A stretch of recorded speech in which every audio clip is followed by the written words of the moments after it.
তপতির cook হাউসে সবাইকে স্বাগত। আজ আমি বানাবো ছানার মিষ্টি।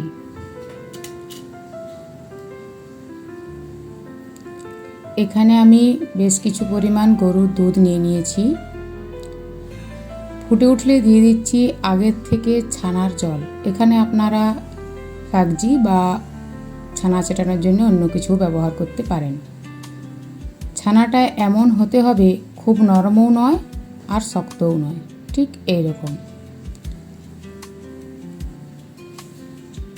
এরপর গ্যাসটা বন্ধ করে দিয়ে 1 মিনিট পর ছানাটা ছেঁকে নিচ্ছি।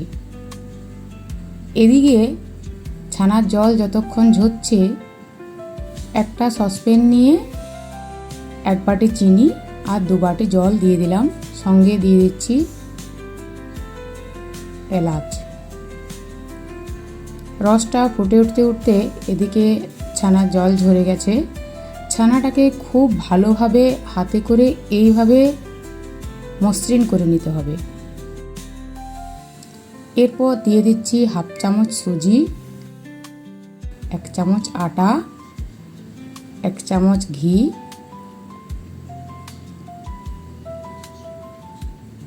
আর 1 চামচ চিনি। দেখুন ছানাটা কত মসৃণ হয়ে গেছে। এই সমস্ত উপকরণগুলো প্রথমে ভালোভাবে মিশিয়ে নিচ্ছি।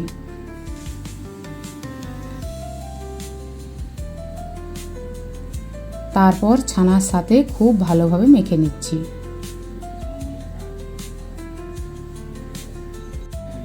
এদিকে রসটা পুরোপুরি তৈরি হয়ে গেছে। এটা একটু হালকা মিষ্টি হবে। যারা গাঢ় মিষ্টি পছন্দ করেন তারা আরও কিছু পরিমাণ চিনি বাড়িয়ে দিয়ে রসটা আর একটুক্ষণ ফুটিয়ে নেবেন। এরপর ছানা একটু নিয়ে ডোর মতো তৈরি করে নিচ্ছি। এখানে আপনারা নিজেদের পছন্দ মতো শেপ দিয়ে দিবেন।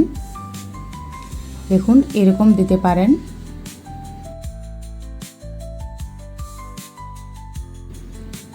আবার গোল দিতে পারেন। আমি এখানে 2 রকম শেপ বানিয়ে নিচ্ছি।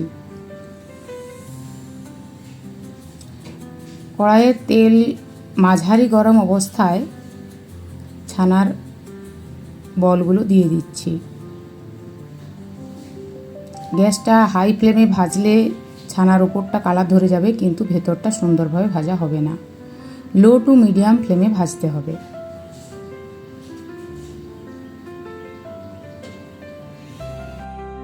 দেখুন সোনালি বর্ণ চলে এসেছে, খুব সুন্দরভাবে ভাজা হয়ে গেছে।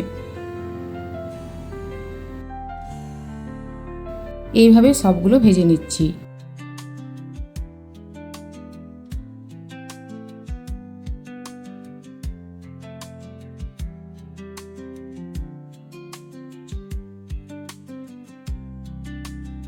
এদিকে রসটা একটু হালকা গরম অবস্থায় এগুলো দিয়ে দিচ্ছি।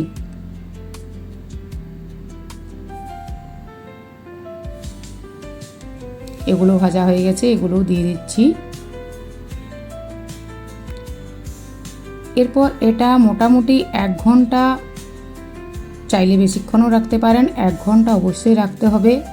তাহলে খুব সুন্দরভাবে রসটা ঢুকবে এর মধ্যে।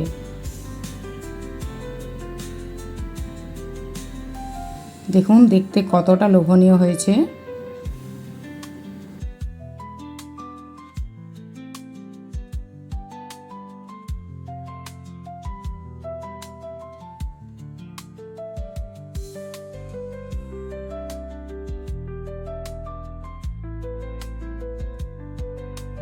দেখুন মিষ্টিটা কতটা রসালো হয়েছে, কত নরম তুলতুলে হয়েছে।